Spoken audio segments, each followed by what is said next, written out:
বাংলাদেশের অন্তর্বর্তী সরকারের প্রধান উপদেষ্টা অধ্যাপক মোহাম্মদ ইউনূস দ্রুত সংস্কার ও নির্বাচন অনুষ্ঠানে দৃঢ় প্রত্যয় ব্যক্ত করেছেন।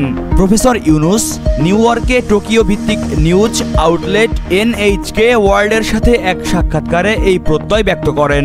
ডক্টর ইউনূস জাতিসংঘের সাধারণ পরিষদে যোগ দিতে নিউ ইয়র্ক শহরের সময় গৃহীত এই সাক্ষাৎকার ভিত্তিক রিপোর্টটি রোববার প্রকাশিত হয়।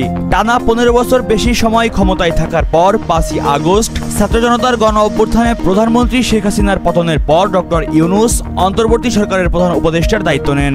ডক্টর ইউনূস গ্রামীণ ব্যাংকের প্রতিষ্ঠাতা।